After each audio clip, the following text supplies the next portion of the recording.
Welcome to Ghouls Night Out with your hostesses, Brandee and Jodi.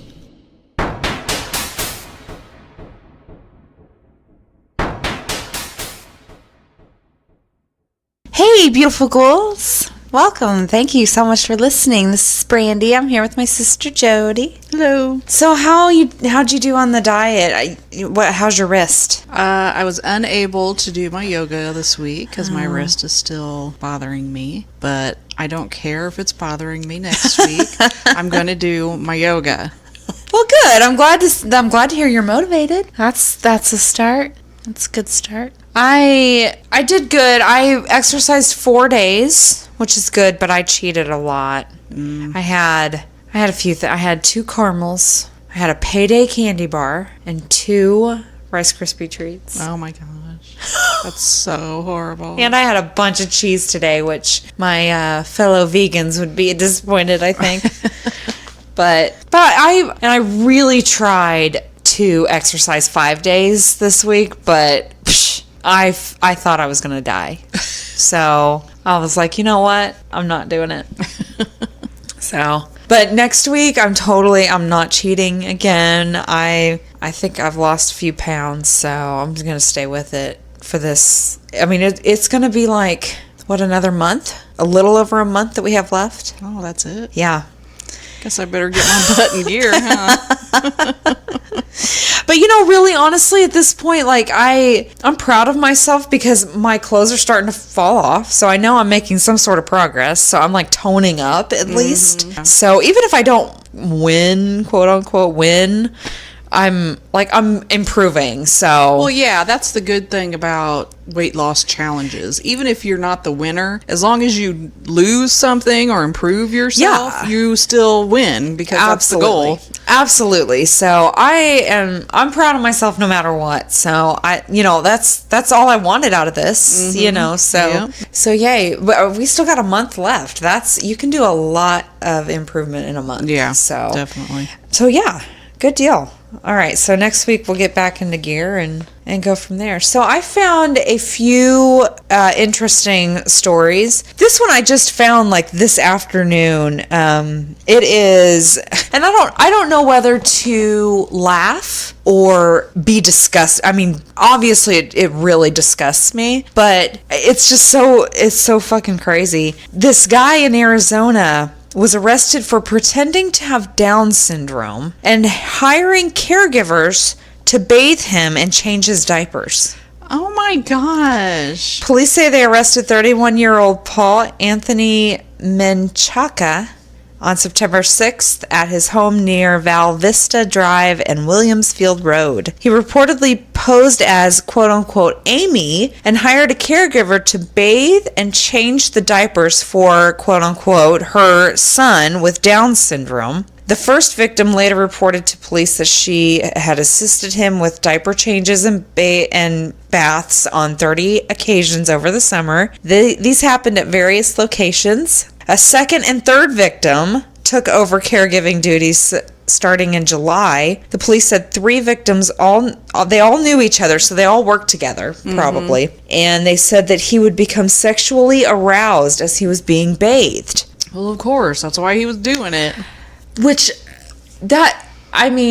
Just ew. I can't. That's so disgusting. And why? And again, I go back to there's so much shit on the internet now that you can look up these baby fetishes that you have and yeah, but it's not someone doing it to you. You can find people who would love to do that. Well, yeah, that's true. These people are unsuspecting.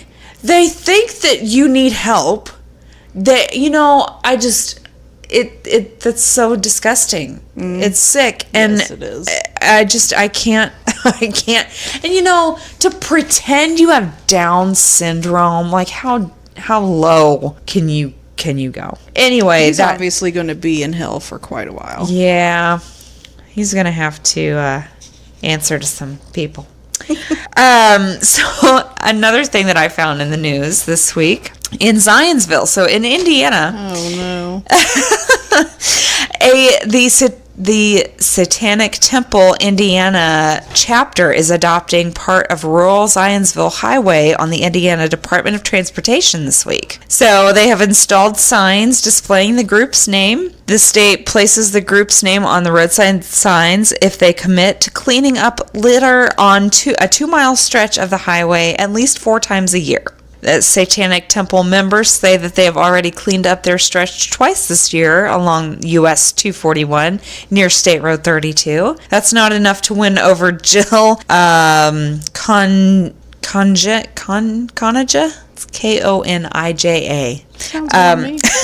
Whose property line is just feet away from one of the signs. We're obviously believers in God, she says. It's like advertising a satanic church in front of our home, which that's not what satanic churches are. No, and and who cares? Seriously, if they're not bothering you, then leave them alone.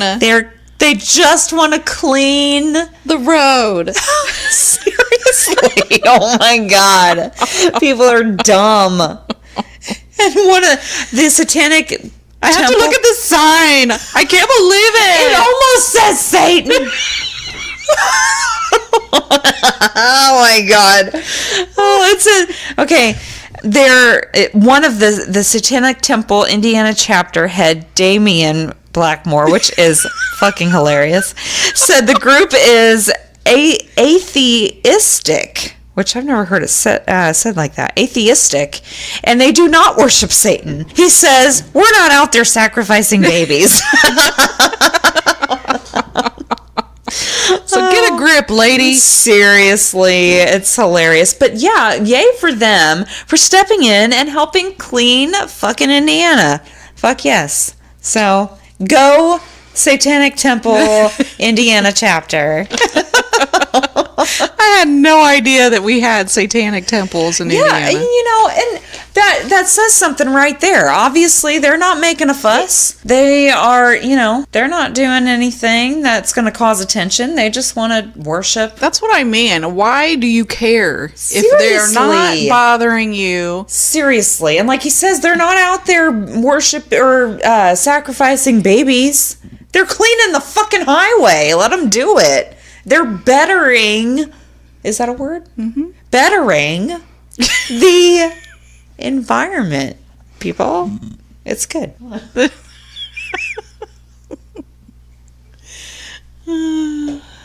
Okay, so listen to this shit. The FBI mysteriously closes a New Mexico observatory. Have you heard about this? Mm-mm.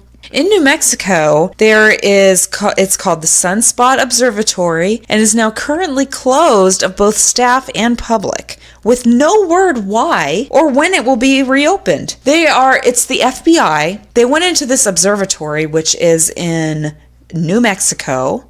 So they are observing they're observing space. We had an alien encounter, didn't we? We did. Because they're closing down this observatory and they are evacuating the town. And town? Yes, the surrounding town. And they won't tell anybody why. Even the local police say they don't know what's going on. That's crazy. I know! Oh my God. I know. They just simply said, we have decided to vacate the facility at this time as a precautionary measure.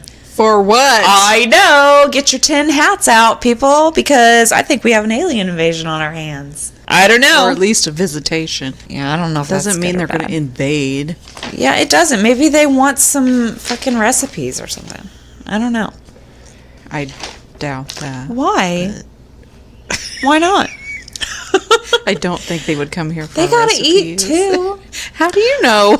Speaking of, they just passed a law in the U.S. that you can no longer eat cats and dogs. Oh my God. I didn't know there had to be a law for that. I know. 44 states still did not have an active law that you could consume cats and dogs. Who would want to? No, well, no one. I hope not. But they finally passed that. Oh my God. So, our fucking cat barbecue for this weekend is called off. I know. Damn it. Looking forward to some of them kitty legs. Oh, no kitty legs. Ew. Sorry, Odin. Where'd he go? He's hiding now. Okay, so douchebag alert.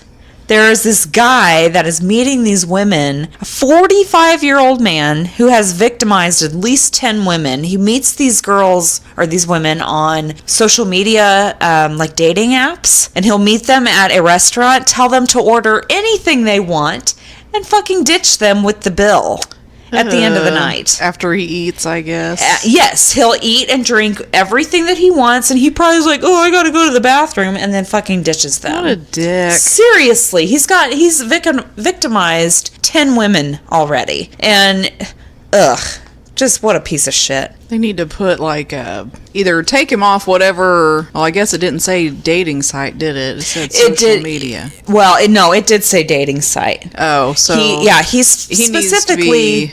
Yeah, he's specifically going out, and who knows what he's probably got several email addresses that he goes under, several names, several profiles, and just gets a free meal out of these women. What a douche. Seriously. The last story that I have is crazy, and I can't believe it. It's just fucking nuts. And I'm assuming that there's going to be more information on this, I hope. And I'll read it basically tells you everything, but I'll read the headline. The decapitated corpse that was found on a judge's doorstep in Aurora, Illinois has been identified as belonging to a notorious pedophile who was recently allowed to walk free on bail by the judge, according to reports.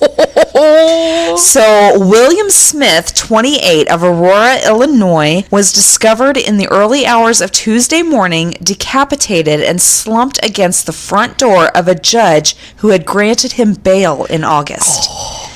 Smith was arrested last month following allegations by his then-girlfriend that he had raped her 8-year-old daughter. Oh my gosh. He deserved that. Abso-fucking-lutely. And the judge deserved that too. Abso-fucking-lutely. After police investigation in which Smith was found in possession of child pornography, was arrested on 2 counts of related to child pornography and 1 count of child molestation. After being charged, Smith walked free from the court after the judge controversially ruled that he did not pose a threat to the local community. Seriously. And he raised the $30,000 bail required to trigger his freedom. The alleged victims' family said they were shocked that Smith had been allowed to walk free from court.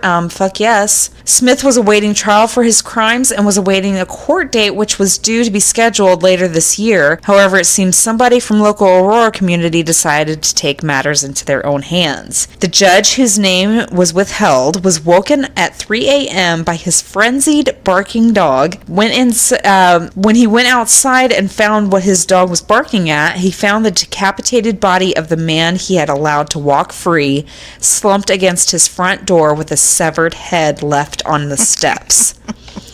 Investigating officers described his death scene as resembling a gangland-style execution. It's really okay.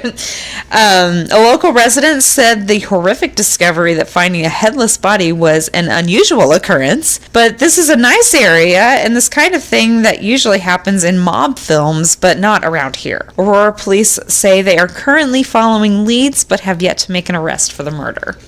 Isn't that fucking nuts? I'm sure they're not trying very hard. Well, they are.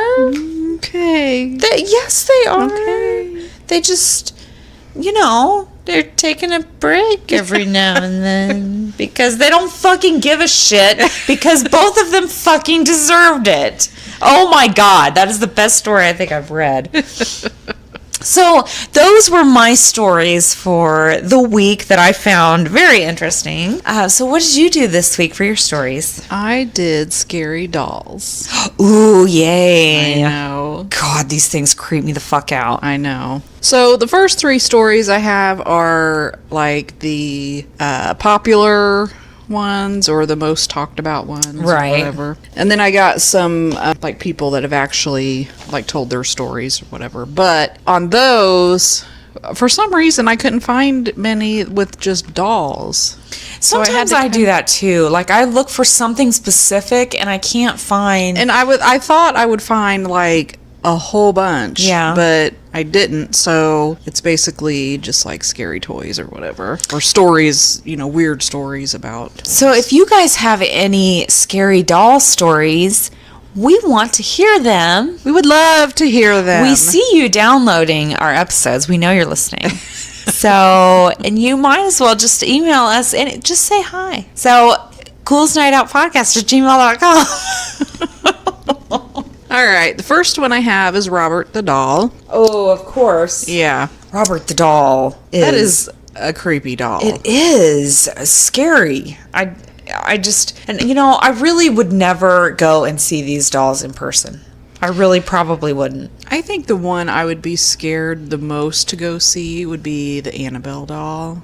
Well, what about the Peggy doll? Isn't there a Peggy doll?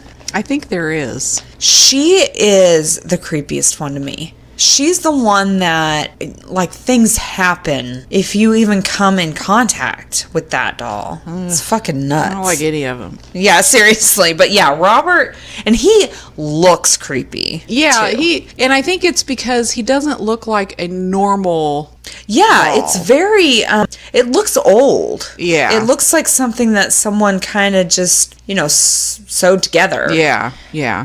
All right.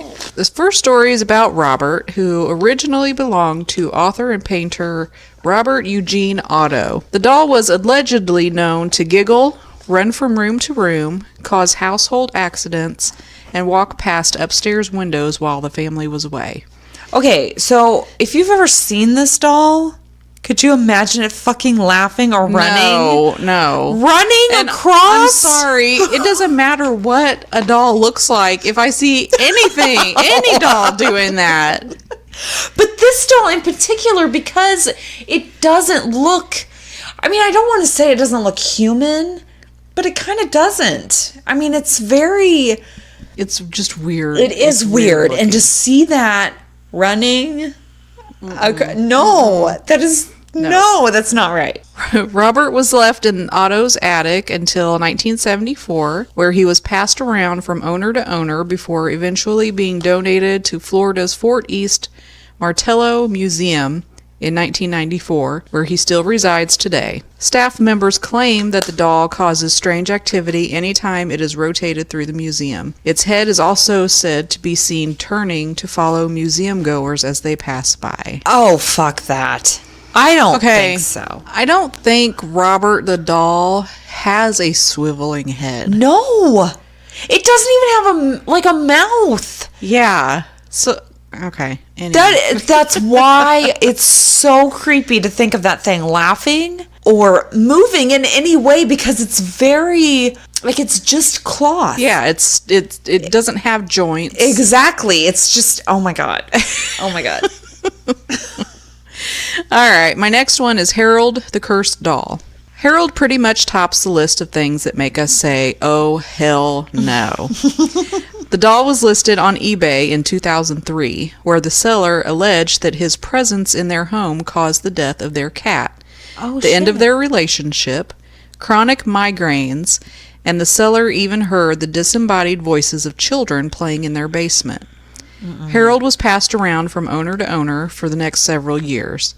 Why are these people just keep passing this shit around? Why don't they just burn it or... I don't know. Throw it away or something? I don't know. Well... It's like, here, I got a doll for you. Aaron has a really creepy doll that his aunt made for him, so we don't want to throw it away because his aunt made it for him, but it is the fucking creepiest thing. Tyrion refuses to have it in her room anymore. She's like, no, I don't want that in my room. Even in see it. I mean, it's in like boxes now. Do you remember the doll that Aunt Mary gave me? No. You don't? No. Oh my gosh. What was it? It was like 3 feet. It's 3 feet tall. What? It's got the red yarn hair. No, Yeah, I don't remember it's that. Totally a cloth doll. When? Like where? When? Where is it? How do I not remember this? I don't even know if I still have it. I had it all the way up until I moved from the house on Wilford when I got divorced. Then there is no way I don't know what you're talking about. It used to sit in my room. I mean, I never got any creepy vibes from it or anything, but... Well, she made me a doll, too. Oh, did she? I loved that doll so much. I don't even know what happened to it now. Oh, well, I had a box that had that doll in it and then some of my Goofy stuff in it. Oh, yeah? And I don't remember... How do I not remember this? I don't know, but I don't know. Anyway. That's crazy. But it reminds me of the Annabelle doll. Yeah, even the way you're describing it. So now, I mean, it doesn't really look like a Raggedy Ann doll. Yeah. But it still has the yarn hair and stuff. Yeah. But, and how big it is? 3 feet? Yeah, it's about 3 feet tall. Huh, that's crazy. Let's see. He's been rumored to have caused various deaths and illnesses. His last owner was Anthony Quinata, who claims to have exorcised the doll and has sworn to never speak of Harold again. Oh, shit. What the fuck? And then the last one of the, I guess, famous dolls is Annabelle, of course. I couldn't do a list without Annabelle in it. The story of Annabelle involves a young nursing student, Donna, who received the Raggedy Ann as a birthday present from her mother. Donna and her roommate, Angie, soon became convinced that the doll was alive, following weeks of increasingly bizarre incidents, included repeatedly coming home to find that the doll had changed positions or moved to a different room. Following an incident in which their friend was attacked by an unseen force, the girls reached out to famed paranormal investigators Ed and Lorraine Warren, who brought Annabelle to their occult museum, where she still resides today. Most recently, horror master James Wan has turned Annabelle's story into a series of films and is making bank. Hell yeah. So do you think it walked? It's just like the missing items where a ghost has moved something that is yours. So do you think it floated? Yeah. Or if it's a doll, does it actually fucking walk? I mean... That, just picturing something like that, that is the creepiest part about the whole... I mean, because I can't see it just like popping in and out somewhere, It's like, a doll. Yeah, like it disappears and then reappears. Like teleports? Yeah, I know. I don't see that happening. So does it actually move? I don't know. Oh my God. Well, it's just like the mirror, Mommy's mirror. Exactly. How did it get upstairs? Exactly. I don't know. It's weird. That is weird. I know. Okay, so then I've got some stories from people that have personal experiences, and I found these on Thought Catalog. Nice. Since no one will send us their stories. Anyway, this one's called Bless You. When I was a kid, I used to sleep with dolls. One night, I woke up and heard a sneeze, and my face got all wet. I didn't sneeze, and the only thing next to me was my doll. Shut the fuck up. That's so gross. Doll snot. All right, this one's called Mariner Moose. Okay, so my first and second, I guess, supernatural encounters happened when my family was living in Maine. We lived in this not so old but big house out in the sticks. I was about 13 at the time, and in my bedroom I had a plush Mariner Moose, the mascot for the baseball team, sitting on a shelf near the end of my bed. A few weeks into living there, at night I would dream that the moose would get up and pace back and forth across the shelf. Sometimes like the moose was in deep thought. Sometimes it would just be a frantic sprint and be twitchy. I wanted to make sure I was dreaming, so the next day I set him in a certain spot on the shelf, put a piece of tape underneath him so I knew exactly where he was. That night I had the dream again. Woke up the next morning, and the moose was sitting at the farthest point from where I set him that night. No. I was freaked out by that point and thought maybe I wasn't dreaming at all. Oh my gosh. Yeah. That is creepy. My next story takes place in the same house and further provoked my belief that the house was haunted. My mom started a little Christmas wreath making business in the garage. They would have the radio on and be listening to music while decorating the wreaths. At about the same time every day, the radio would somehow change the station to this old-time 40s music. We thought for a bit that the radio station just changed what was playing. So one day we decided to watch it. It got to about that time and we noticed the knob on the radio is actually turning by itself to the old-time station. Mom was promptly freaked out and unplugged the radio that day and continued to make wreaths in silence. Oh my gosh. That's crazy. My next story takes place in Northern California. Me and a few friends were driving home from Dillon Beach at about 2 in the morning. I was the DD, designated driver, and completely sober. My friends were all pretty high in the back seat. I was driving a Jeep Wrangler with the top down, so no protection from anything. We are about a mile from the beach, and anyone who has been around the coast knows it can get really foggy at night. Well, it was. Thick fog, and I was driving slow, so I didn't go off the road on one of the many curves. My friends are all having a good time laughing and telling stories, and then I slam on the brakes. They get all mad and say, "What the hell was that for?" I just said, "Look," and in front of the Jeep, illuminated by the headlights, was this thing. It had an arched back. It was pretty hairy, but pieces seemed to be falling off. It wasn't walking normally like a dog. It kind of waddled, and it was bigger than a dog. The arched back easily went up higher than the hood of my Jeep. And the walk is what made it bad. It was twitching across the road, like it was having a seizure or something. At that point, I didn't see its face until about the time it hit the other side of the road, where it froze and snapped its head and looked at all of us in the car. No. Then it got up on its hind legs and sprinted into the woods. The face looked not of a dog or bear or anything wild that could have been there. It really is indescribable, but looked like somewhat of a mix between dog and human. I legitimately believe I saw a werewolf that night. We all do. I floored it after that and was pretty much freaking out the next few weeks. Oh my God.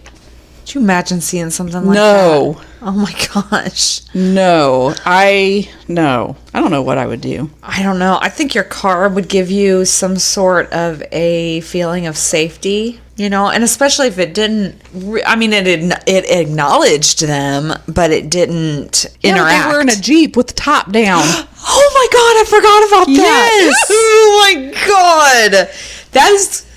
That makes it so much worse. I know. Oh my God. So no, you didn't feel safe and protected.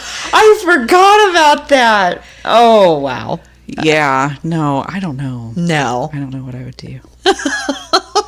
All right, this story is called Voices Always Talking About the Family. About 10 years ago, I had a friend who insisted that his house was haunted. His whole family had terrifying experiences in the house. Most of the occurrences happened in and around the basement, which was only half constructed. By half constructed, I mean that half of the basement was concrete and the other half was a dirt access crawl space about 3 feet deep, separated by a 3x4 piece of insulating wall that could be removed to get to the crawl space. The father described hearing low whispering voices coming from the crawl space. They would almost always be talking about members of the family. He was convinced they were plotting to manipulate his teenage children. On several occasions, he said he would see or hear his children walk down into the basement when they were not home. The most terrifying experience he had was seeing an apparition of his daughter or son crumpled at the bottom of the stairs after hearing a crash. Oh, God. The father later died in the house of a heart attack, and the mother moved out to live with a new boyfriend. My friend and his sister were just out of high school at the time, and his basement became a fairly safe place to hang out and smoke interesting things. His sister claimed that the doll heads on her old toys would turn to face the stairs. They were sitting in a pile in the corner of the basement. I had never witnessed anything unusual, so I really didn't believe all their stories, and I still think they were the result of overactive imaginations and chemical enhancements. It was 420 friendly even when the parents lived there. However, I was driving my friend home one night. When we pulled into the driveway, we discovered that the kitchen light had been left on. Did you just say 420? Shut up! I don't know the lingo because I don't do that. Oh, yeah, I do. And it's not 420. I take it it's what, 420? Yes. Whatever. I'm sorry. Shut up. Oh, go on. Where was I? That's just stupid anyway. I've never heard anyone say that before. It's the funniest thing. Shut up.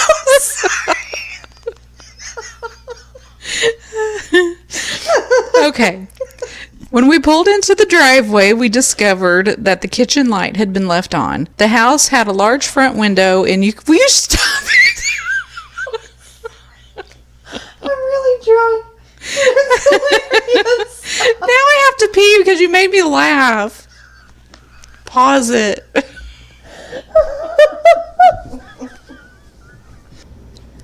Okay. All right.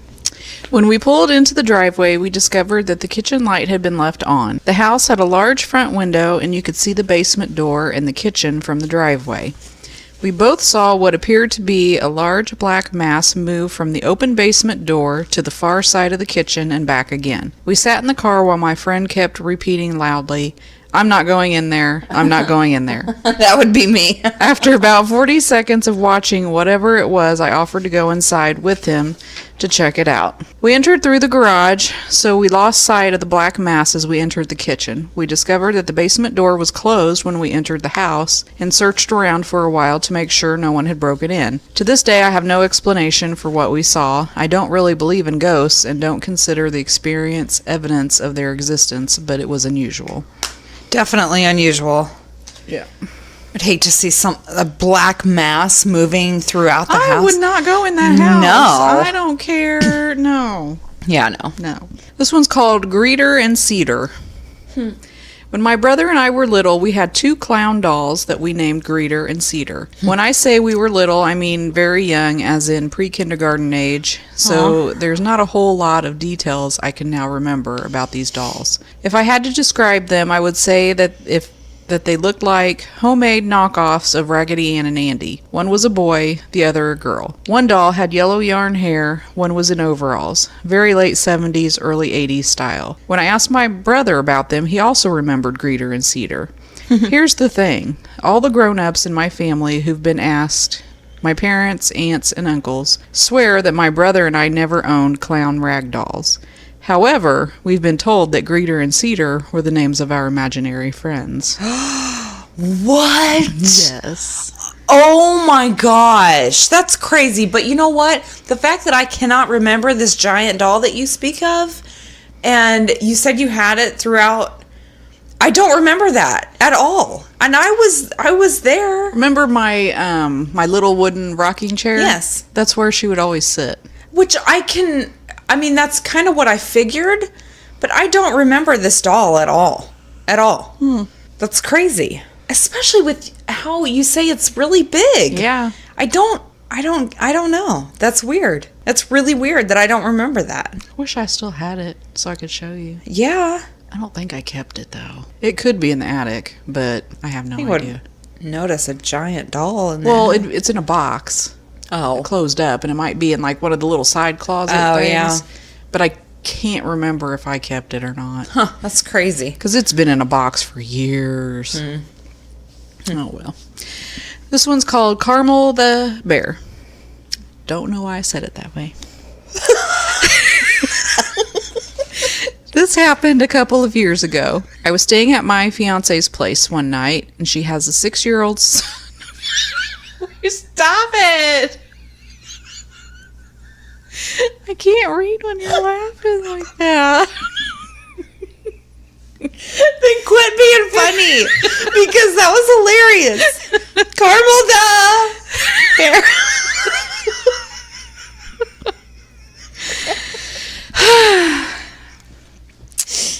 This happened a couple of years ago.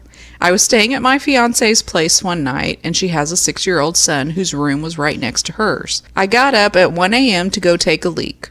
On my way back, I hear her son crying in his room. He has a stuffed cat from Build-A-Bear that he adores. It was his first ever Build-A-Bear that he got when he was 2 or 3 years old. Its name is Caramel, and it has one of the voice boxes that plays a meowing sound. So I go into his room and ask him what's wrong. Why is he crying? He said that one of the cats scratched Caramel as they were jumping off his bed and that he was hurt. I picked up his toy and looked it over and see nothing. I asked him where Caramel got hurt, and he indicated to one of the toy's paws. I gave it a kiss and said that it's all better. He turned to me, tears in his eyes, and said that he wasn't, and that Caramel was dead. Aww. I asked him why he would say that, and he responded that Caramel wasn't talking. Thinking that he thought the voice box was somehow damaged or something, and I activated it, and after it's done its meowing, I told him that everything is fine and that Caramel still talks. And in a matter-of-fact voice says that it is the voice box, not Caramel's voice. Ooh, so there's like different voices?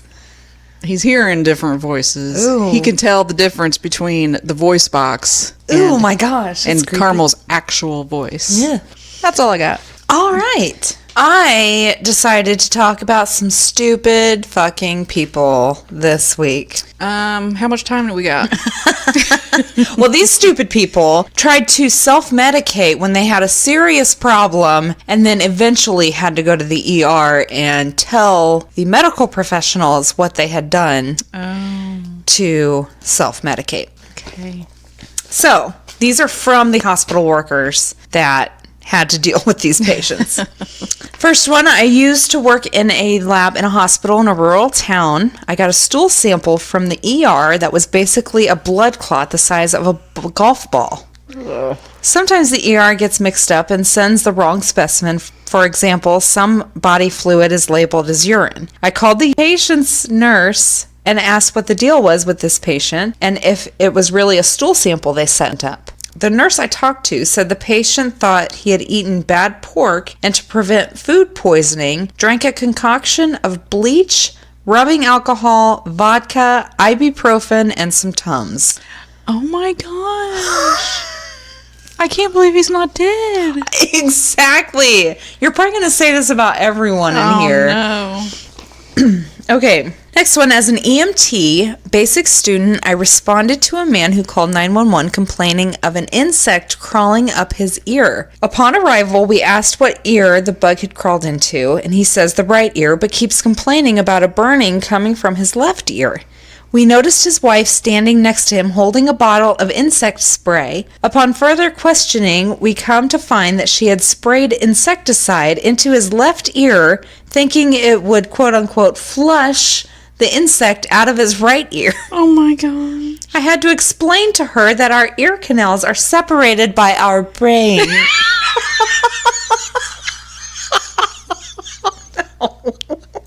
Well, apparently hers aren't. Yes, it's just empty space, people. Oh my god. Okay, next one. Med student. A guy came into the emergency department with 2 combs and a toothbrush in his butt. Oh. He had stuck the toothbrush up there for pleasure, but lost it. Tried to fish it out with the comb and lost that too. Oh my gosh. And tried again with the second comb and lost that as well. The kicker was, he was there because he had gotten in a car crash. He just left him in there. And they'll come out eventually. He wasn't there to get the stuff out of his butt. He had volunteered the information after we asked if there was anything else we needed to know. Oh my gosh. There's so many reasons I could not be a doctor. No, exactly. Like, God bless these people. Oh my gosh. I mean, it's not bad enough trying to, heal people. Yeah, for legitimate reasons. Then you have to hear these dumbasses. Oh my god. Oh, by the way. Well, I have several things in my rectum. Would you like me to write them down? Okay, it says GP here. General practitioner. General practitioner, okay. The most outrageous thing I've heard was from a boy who was something like 22 years old, very poor, illiterate family. The boy had a bad case of tonsillitis and refused to take any meds because all he needed to do was bite the sun, quote unquote. Huh? Basically, at noon, he had to look up at the sun, open his mouth as wide as possible, and bite the sun several times so it would burn his tonsils and cure him over the course of a couple of weeks. When that wouldn't work, plan B was to do the same at night, only under a full moon. What? He would look up at the sun at noon and bite it.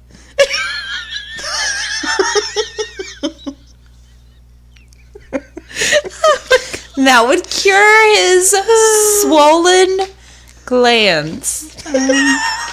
What year is it?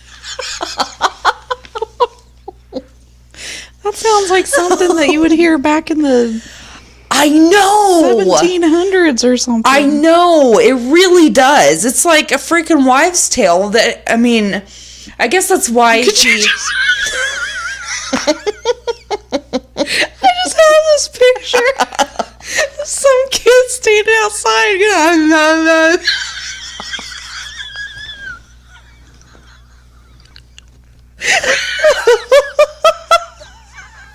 Oh my god.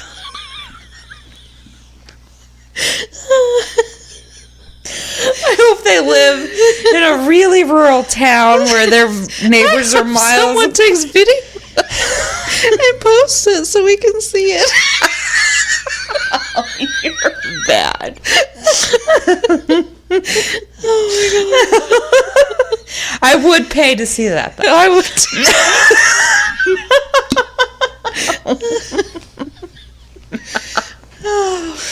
Oh, shit. Okay.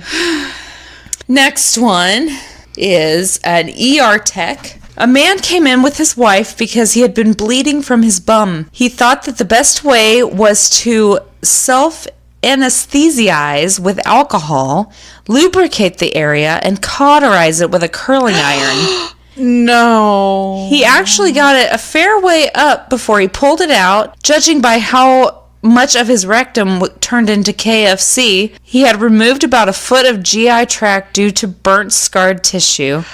The worst part was that it didn't even stop the bleeding, which originated further up the GI tract than the iron would ever reach. Oh my god! How stupid can you fucking be? That is horrible. I have nothing. I know, the look on your face says it all. This is podcast gold right there. Okay, next one. One of my patients had put Nair on his anus and left it on overnight. Oh my gosh. One would think when he woke up he had burns that looked like a pressure ulcer. Instead of coming to the ED right away, he decided he would soothe the pain with honey. When that didn't work, he tried to remove the honey using vodka. Teaching his roommate how to do the dressing changes was the most awkward experience I've ever had professionally. Oh my god. Could you imagine being the poor roommate? Why is everything about their buttholes? Well, I don't know. That's very concerning. But I know. Could you imagine being the roommate that had to dress his wounds? How good of a friend do you have to be? I'd be like, dude, you're on your own. It's got to be a dude, right? I would, yeah. I'm just assuming. Yeah, his. Okay. Put Nair on his anus. Okay.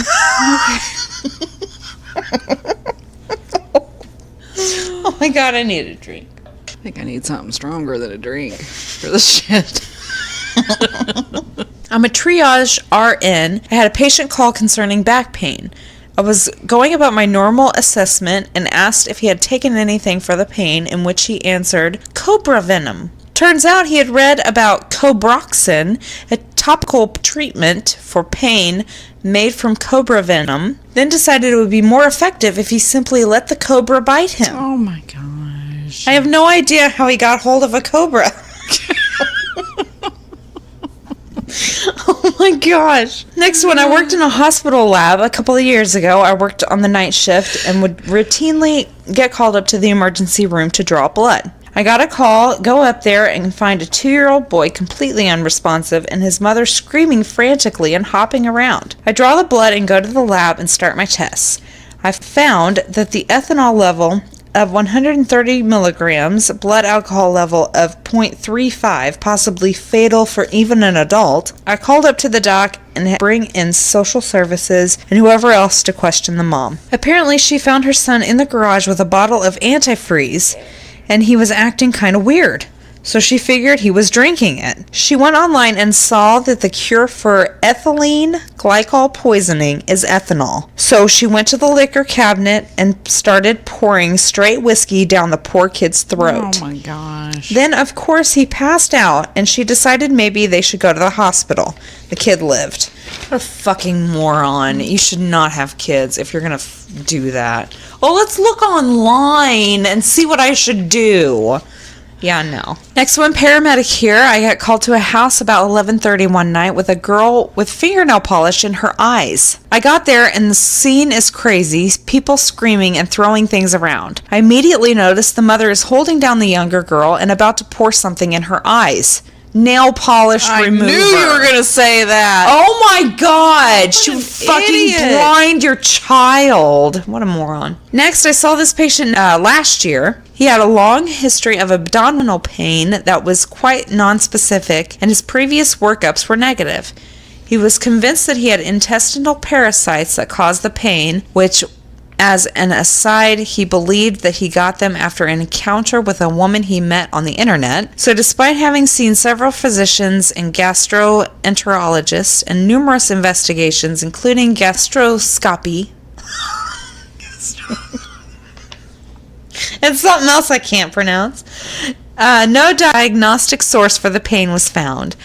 But he was undeterred from believing it was intestinal parasites. So he develops a plan in which he orders surgical instruments and local anesthetic online, watches YouTube to figure out how to perform a laparotomy to get into his abdomen. And so after the preparations, he performs a self-surgery using a video camera to watch himself and manages to get into his abdominal cavity. He had trouble completing his self-surgery and called an ambulance. Like, why?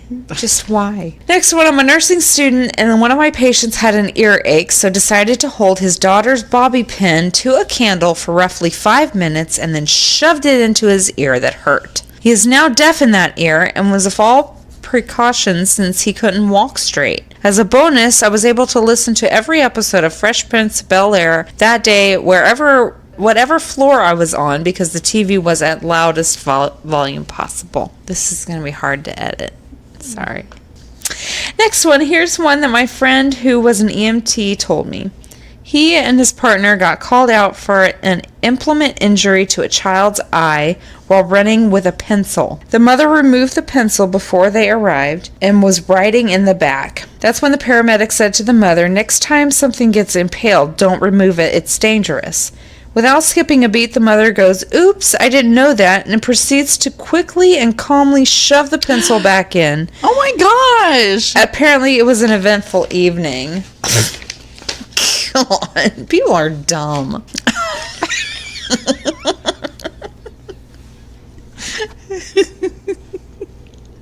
I can't help it. It's ridiculous. It is.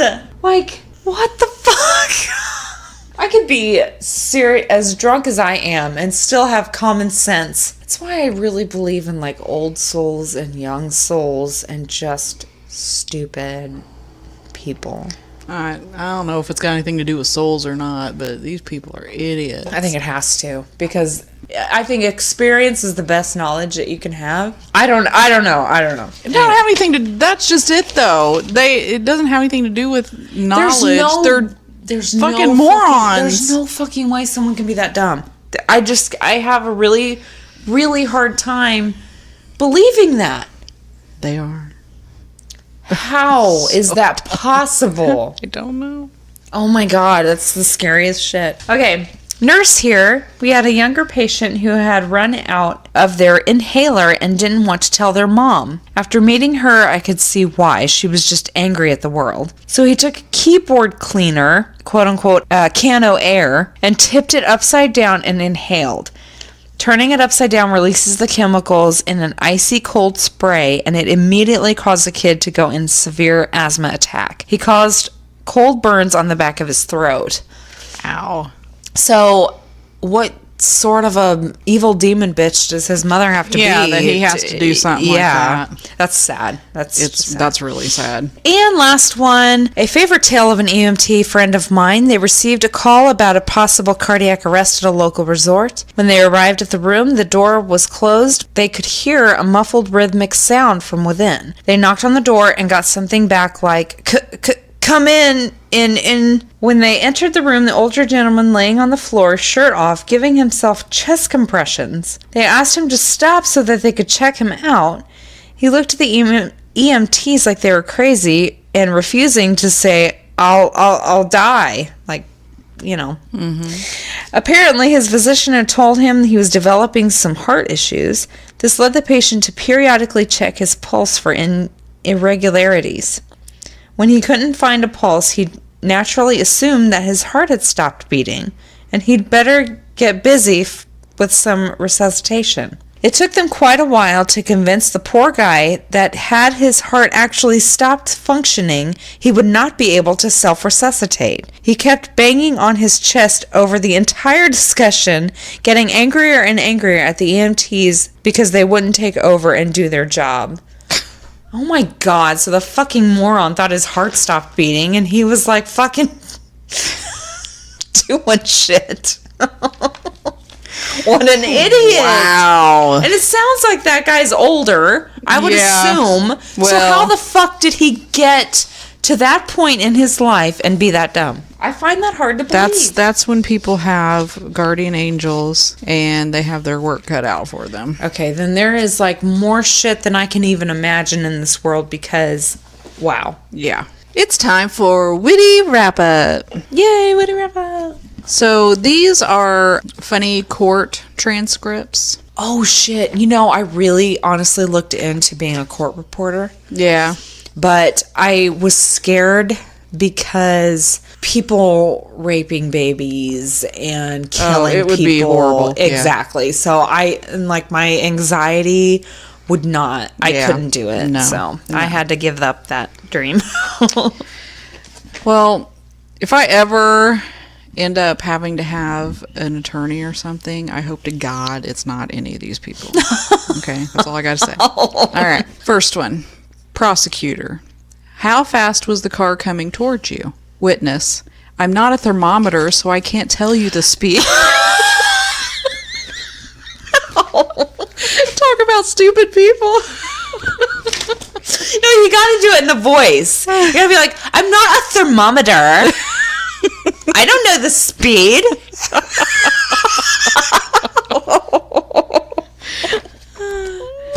Gosh, go away. Ow! He's a turd. Okay, attorney. What did the doctor tell you was the condition of the body when he performed the autopsy? Witness. He described it as dead. Oh my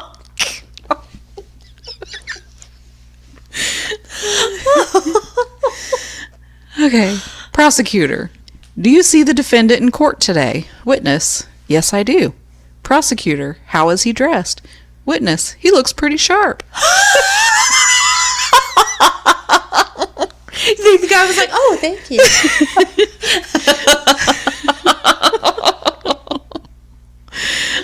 Okay.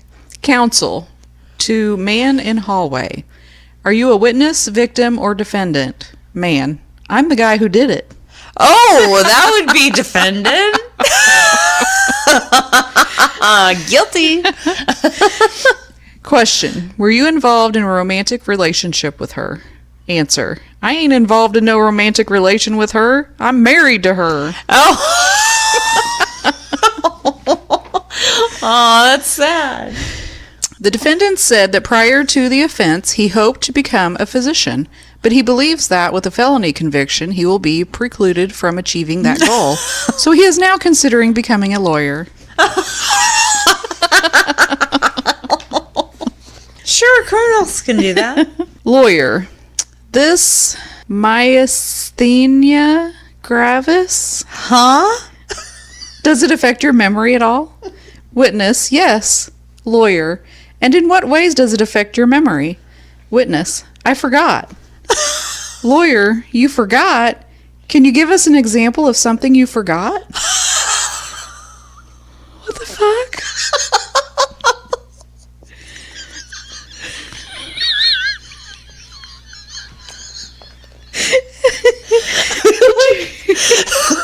No, I forgot.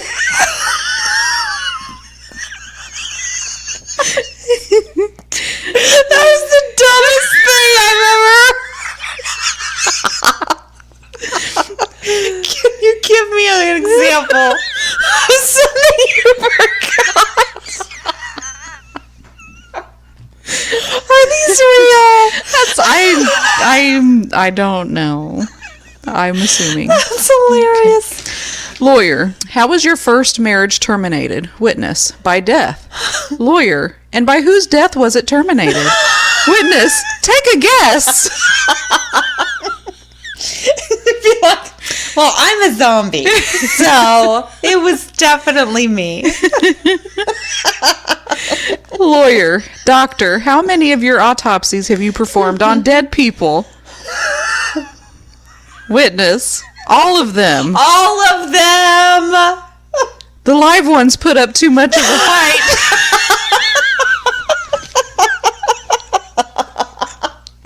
That's great. Oh my gosh. Okay. Lawyer, doctor, before you performed the autopsy, did you check for a pulse? Witness, no. Lawyer, did you check for blood pressure? Witness, no. Lawyer, did you check for breathing?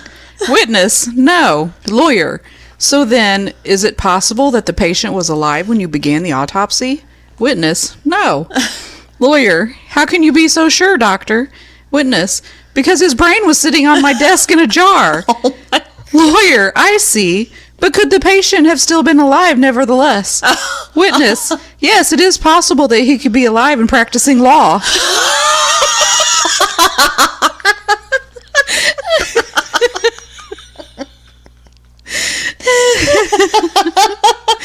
That's great. Oh my god. Lawyer, are you sexually active? Witness, no, I just lie there. Lawyer, she had 3 children, right? Witness, yes. Lawyer, how many were boys? Witness, none. Lawyer, were there any girls? It'd be like, no, there was not. Oh, God. No boys, no girls, 3 children. Lawyer, now, sir, I'm sure you are an intelligent and honest man. Witness, thank you. If I weren't under oath, I'd return the compliment. Oh, shit. Lawyer, what happened then? Witness, he told me, he says, I have to kill you because you can identify me. Lawyer, did he kill you? Witness, no. I'm surprised it wasn't like, are you sure? How can you be sure? Are you here? Are you a zombie? This is the last one. Counsel to witness. Are you telling the truth? Prosecutor. Objection. Irrelevant.